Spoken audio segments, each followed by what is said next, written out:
Olá, bom dia. Pois é, parece que a primavera chegou, mas ainda é inverno. Aqui dá o clima que apresenta essas flutuações, né? Nós hoje estamos com temperaturas positivas. Amanhã deve ir até 13 graus, todo mundo fora de casa, passeando no parque. Mas a neve chega depois da manhã mais um pouquinho. Ainda estamos no inverno, mas nós vamos continuar a conversar daqui a pouco sobre esses estranhos deuses ETs, ou esses ETs que se fazem de deuses e não são deuses. Até já!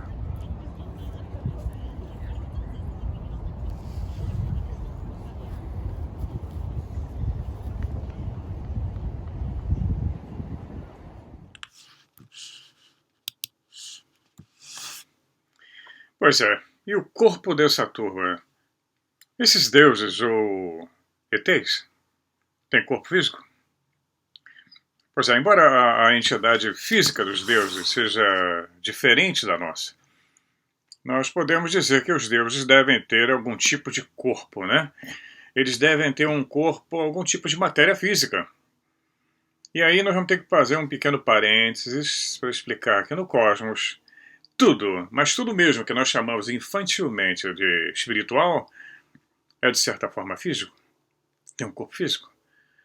Assim como tudo, de alguma forma, é impregnado de espírito. Então a palavra physis vem do grego, significa natureza. E é nesse sentido que nós podemos dizer que tudo que é natural ou pertence a alguma ordem natural é físico. Tem um corpo físico, diferente do nosso, evidente.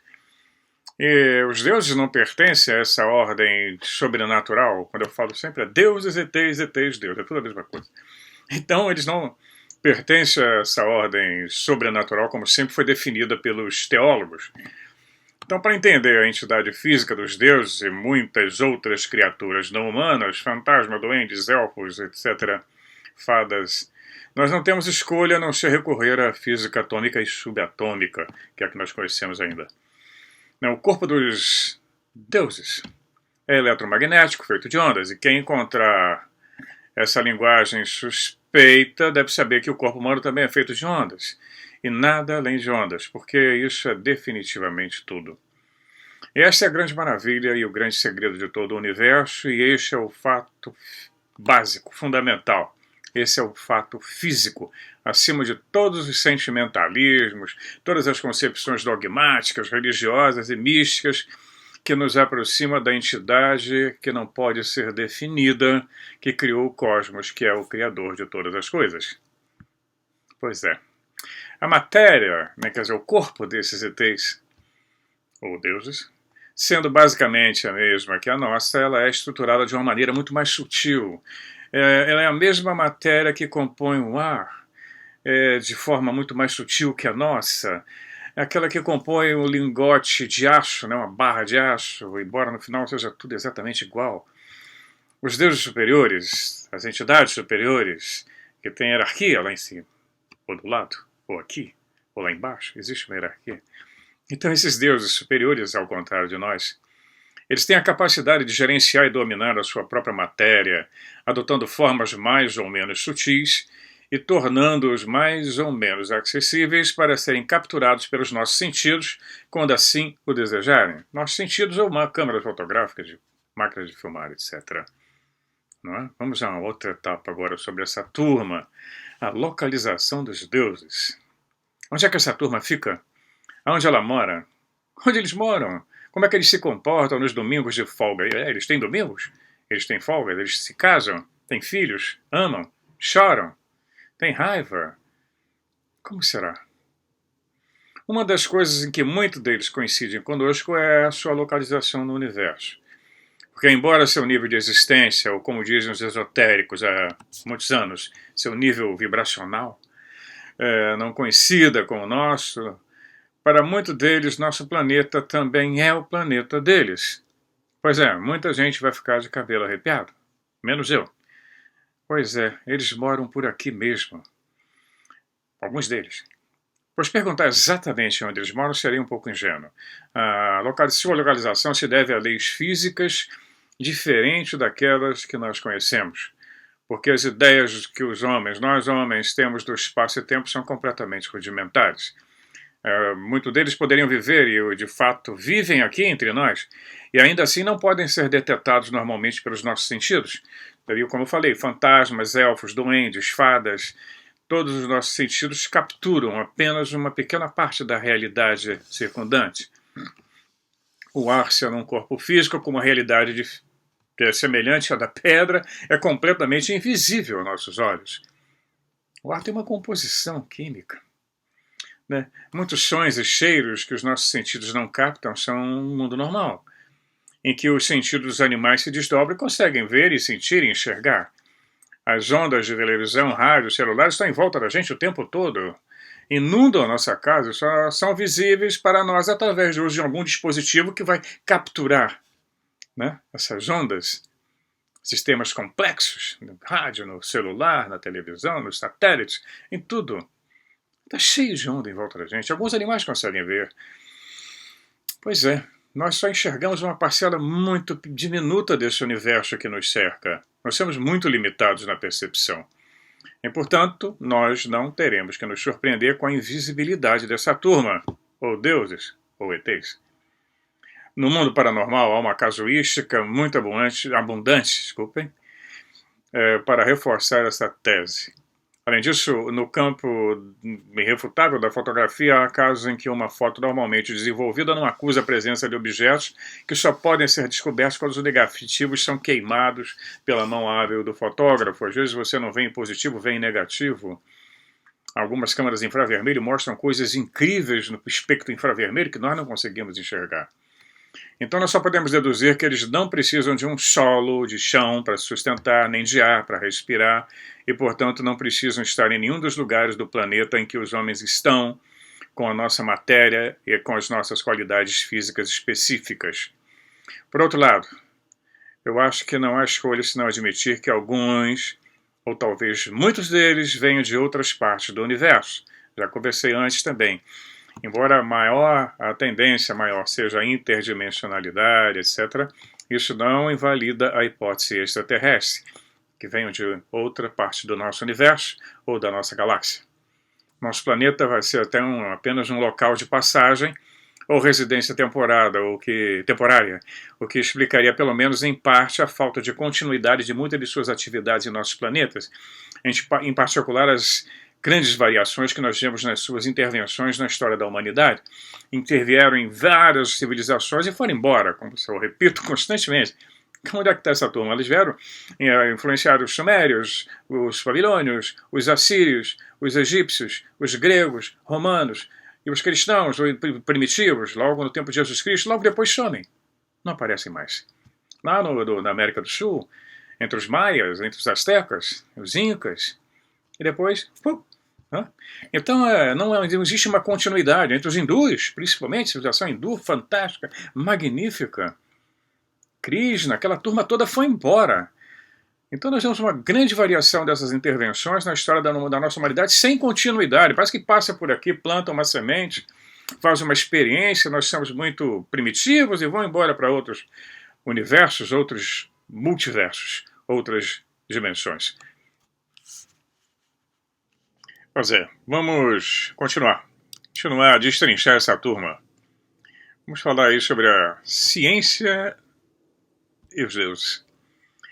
Todo mundo deve estar perguntando nessa altura onde é que nós tiramos a ideia de maluco da existência desses seres. A ciência não nos diz nada sobre eles. Nem vai dizer. A ciência tradicional não. A acadêmica não. Eles morrem de medo. Mas a ciência também não nos diz nada sobre coisas importantes como amor, poesia, e de fato sabe muito pouco sobre as duas coisas. Para a psicologia acadêmica, seria a ciência que de alguma forma deveria estar interessada na existência desses seres, não nos diz nada sobre eles, e pelo contrário rejeita, né, a sua existência. Quando algum parapsicólogo ousado faz alguma questão sobre a sua possível presença em alguns fatos do paranormal. Infelizmente é assim que as coisas são, né? Isso se deve a uma esclerose mental, né, dos muitos chamados cientistas. Mas a ciência e a psicologia continuam com seus preconceitos e míopes, não adianta. A miopia grosseira, por mais implausível e desconfortável que pareça, que tais seres existem. E deles nós temos testemunhos de todo tipo. Vários, milhares, milhares e milhares e milhares de testemunhos de todo tipo. E a humanidade preservou a história desses seres desde que o homem começou a deixar um registro gráfico daquilo que ele pensava e daquilo que ele via. Pois é, agora vamos lá para os deuses e a religião. Ai, ai, ai. Pois é, se a mega ciência oficialmente não diz nada sobre esses seres, é porque, de maneira não oficial e privada, muitos cientistas da linha de frente dizem e pesquisam isso em segredo, por baixo dos panos.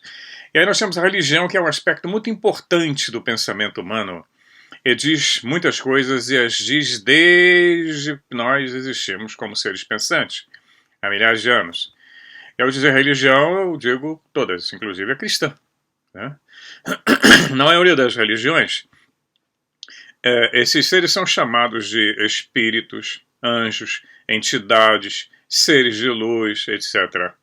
E de uma maneira geral, embora tenham nomes muito diferentes, dependendo das diferentes religiões no mundo e dependendo de diferentes espíritos, nós sempre teremos que ter em mente que todas as religiões conhecem as grandes diferenças entre esses espíritos. Eu falei com vocês antes, lá atrás, hierarquias, né? Tem vários tipos. É interessante, fadas, duendes, elfos, gnomos, etc.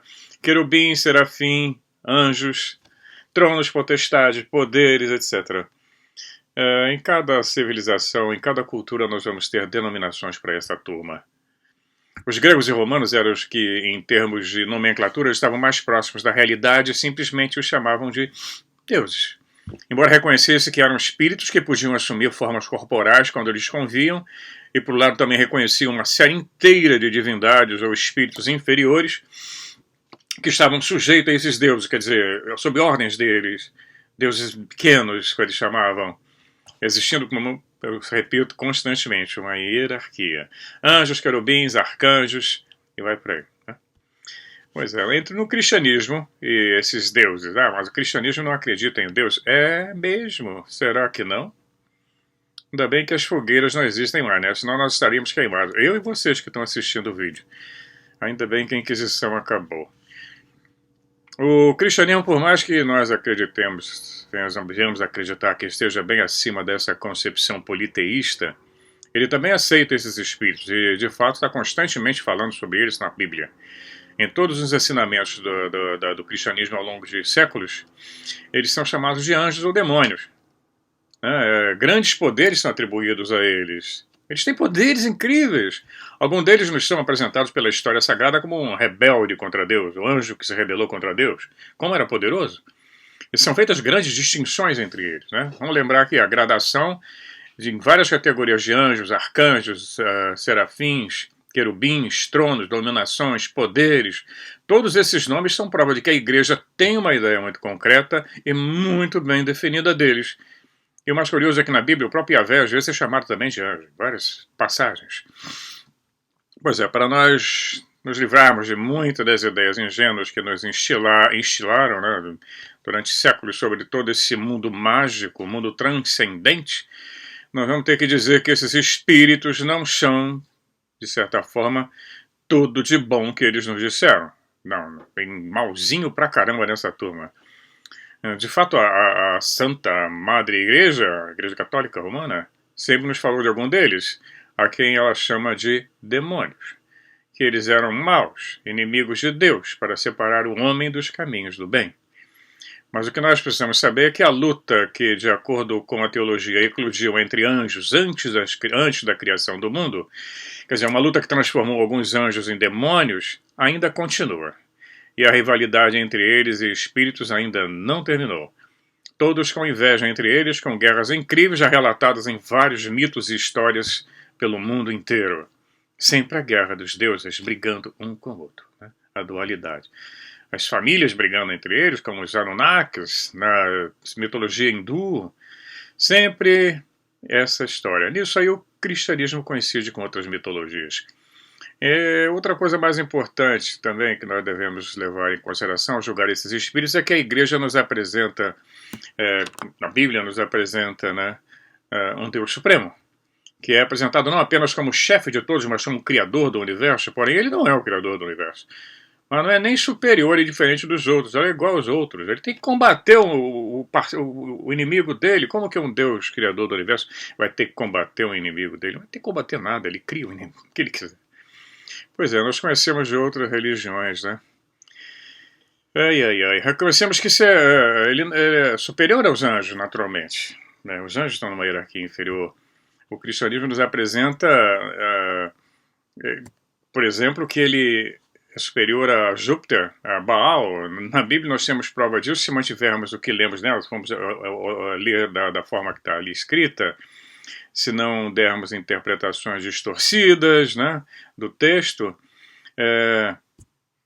Nós vamos ver coisas de pedaços, eu não vou citar todos, porque são muitos, mas o mais falado, o mais comentado é em Levítico, né, 16, 5 e 9, quando for comentado ali que Arão pegará 2 cabras e lançará sorte sobre elas, uma sorte para Yahvé e outra sorte para o senhor Azazel, ou Azael.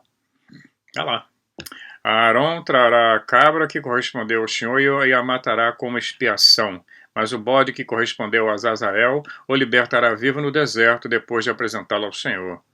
Então Yahvé aí nessa história era mais um, ele tinha que prestar vassalagem, agradar o outro também.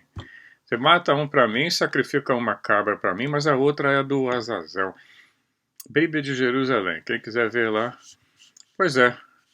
Embora o Senhor ali na Bíblia se apresente como Deus Supremo e único, ele reconhece a existência de Azazel, que de acordo com uma nota na Bíblia de Jerusalém, era o espírito maligno que dominava aquelas regiões desérticas. E não é apenas isso, mas que ele reconhece seus direitos e ele não quer problemas com essa cidadã. Opa, vamos lá, deixa o bode dele. Por isso ordenou a Arão que libertasse o bode que havia sido oferecido a Azazel como sorte para que ele fizesse o que quisesse, ok? Tem aí várias áreas, essa é uma delas. Mas se Yahvé não era um ser da mesma categoria que Azazel, não há razão para explicar seu comportamento estranho. Mais tarde, quando nós vamos examinar de perto esse senhor do Pentateuco, nós vamos o convencer de que mais ou menos ele seria como os deuses de outras religiões que se manifestam em diferentes povos para direcioná-los e protegê-los. Todos eles aparecem como Quetzalcoatl, etc., como Krishna, aparece para direcionar um povo, para protegê-los, etc. E nessa luta que os anjos tiveram entre si, a teologia, a história nos diz que culminou com a derrota de Lúcifer, ou Luzbel, né, como quem quiser falar, diabo, demônio, Lúcifer, Satanás, seja lá o que for, né? Tem um grupo mexicano heavy metal também, Silvio e Luzbel, banda espanhola também. Bom, um dos anjos mais gloriosos era ele, Lúcifer. Elevados e belos, né, era da corte celestial, o principal. Ele foi deslumbrado e ofuscado pelo orgulho, tendo atribuído a si mesmo os maravilhosos dons com os quais o Criador o dotara. Ele rebelou-se contra o Deus, não aceitou o domínio supremo do seu Senhor e assim tornou-se adversário do seu Criador, levantando o seu grande grito de rebelião e levando todos os anjos para a batalha. Não servirei, está lá em Jeremias 2:20, eu serei igual ao Altíssimo, Isaías 14:14. Muitos anjos o seguiram em seu orgulho. Dizem que 1/3 deles caiu sobre a terra, né? No livro de Revelações 12:4.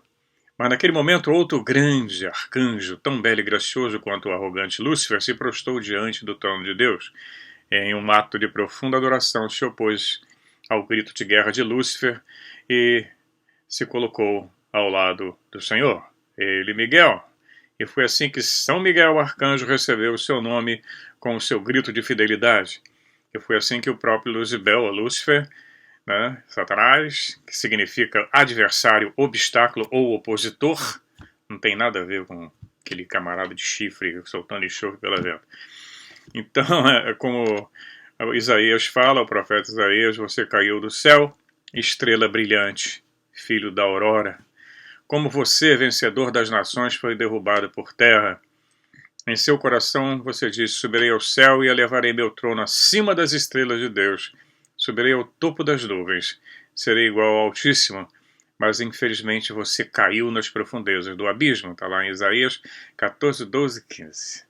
De acordo com os exegetas, essas palavras são uma parábola alusiva diretamente ao rei da Babilônia e indiretamente a Satanás, cujo espírito e as ações foram refletidos na conduta do rei. Muito bem, a conclusão dessa batalha entre os bons anjos e os maus anjos está em Apocalipse e está no livro de Enoque também, que vai falar sobre os anjos caídos. Naquela época, uma batalha começou no céu. Miquel e os seus anjos lutaram contra a serpente. A serpente se defendeu. Olha a serpente aí. Apoiados por seus anjos, mas eles não puderam resistir, e não havia mais lugar para eles no céu. Então eles jogaram o enorme monstro e a antiga serpente, o diabo, ou Satanás, como queira, o sedutor do mundo inteiro. Eles jogaram essa turma toda na terra e os anjos com ele. Deus não perdoou os anjos que pecaram, mas o trancou em cavernas sombrias, lançando-os no inferno. Não há arrependimento para eles após a queda, assim como não há arrependimento para os seres humanos após a morte. Nossa, que horror.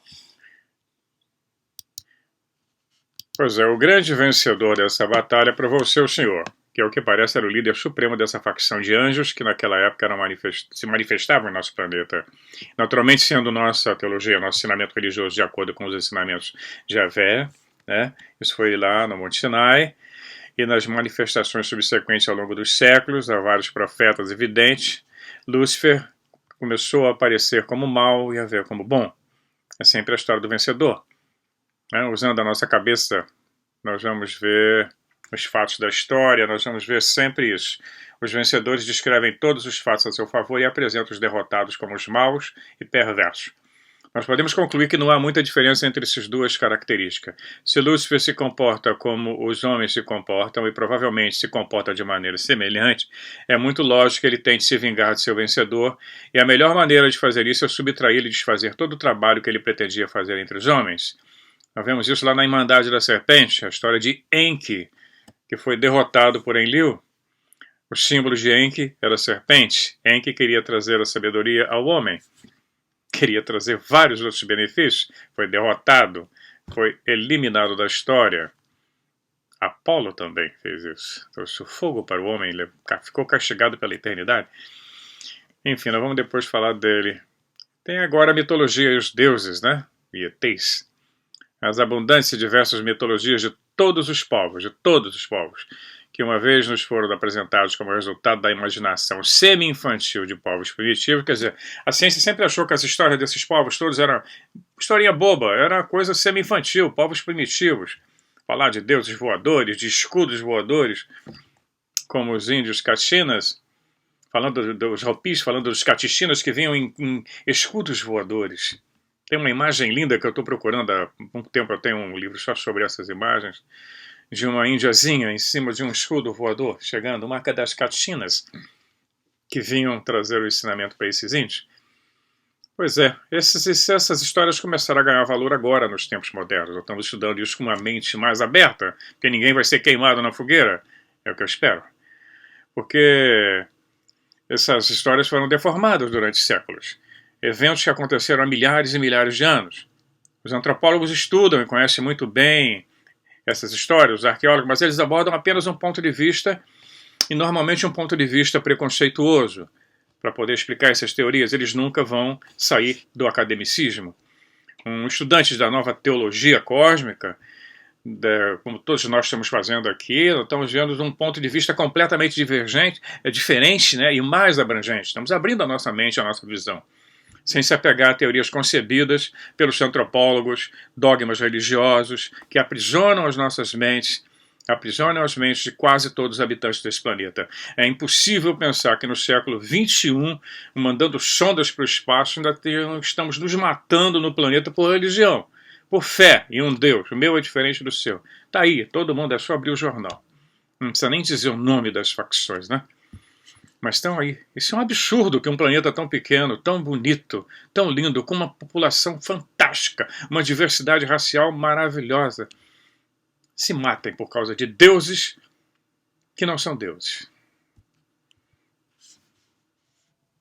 Pesado, né? Esse é um assunto complicado e sempre vai causar polêmicas. Mas o importante é abrir a mente. É discutir. Eu vou bater de frente, bater mesmo. Tem que bater de frente para quebrar os paradigmas.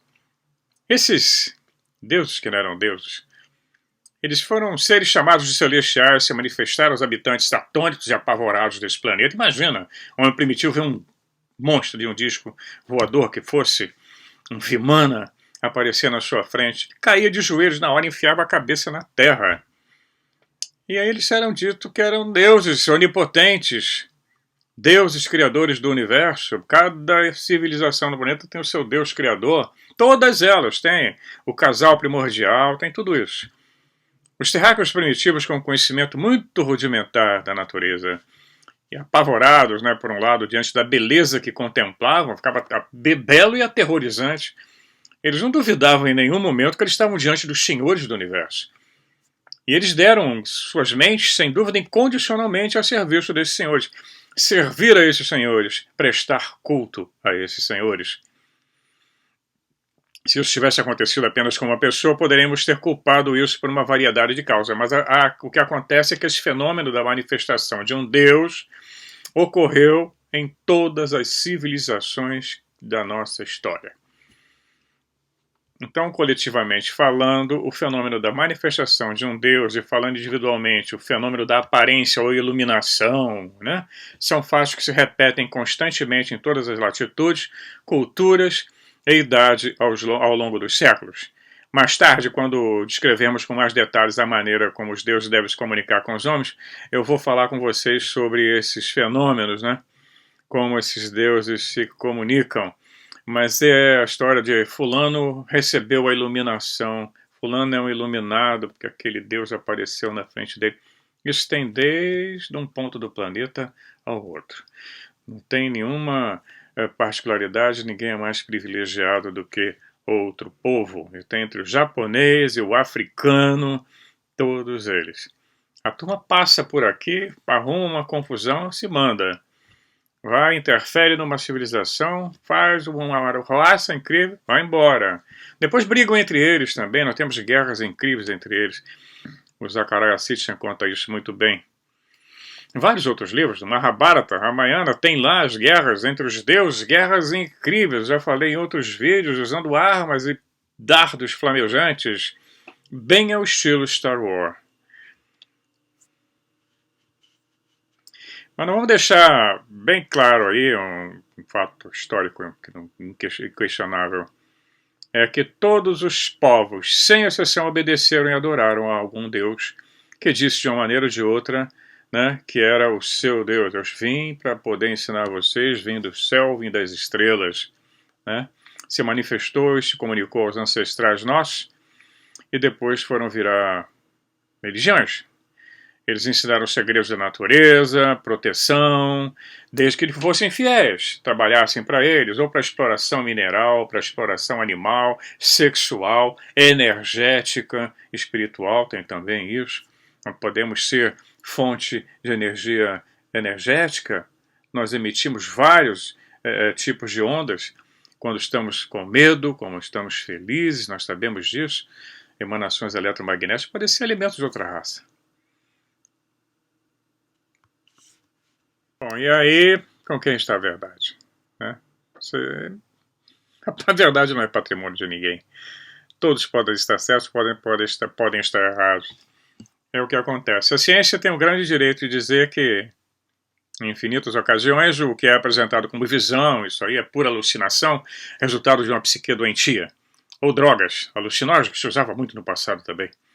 O que é apresentado como milagre, isso tudo é prova da presença imediata ou quase imediata de Deus, mas nada é mais do que o uso do consciente ou inconsciente, vai por aí afora alguma lei natural desconhecida. Então a ciência oficial até agora não tem nada para oferecer. E os religiosos também têm sua parcela de razão. O pecado deles consiste em distorcer completamente os fatos, tirar de órbita, transformando em verdades absolutas ou universais aquilo que são fenômenos relativos, locais e temporais. Um fato que aconteceu lá atrás, há 2000 anos atrás. Eles ficam transformando aquilo, reeditando aquela história, remodelando, colocando medo, montando as suas religiões, os seus dogmas. É o que tem acontecido até hoje. A aparição, essas coisas todas. Foi importante lá naquela época, aconteceu lá. né? Mas é isso que eles fazem. As visões são tidas como subjetivas, mitológicas e desprovidas de realidade. Mas nós temos fatos e relatos incríveis de visões que foram reais, de intervenções que foram reais, né? Aqueles pobres coitados que viram uma aparição dessa, uma manifestação ufológica na frente deles, não tinha outra escolha depois de ver e sentir o que viram, né? Muitos deles não tinham outra maneira de pensar. Agora nós temos. Isso é o que é o mais importante.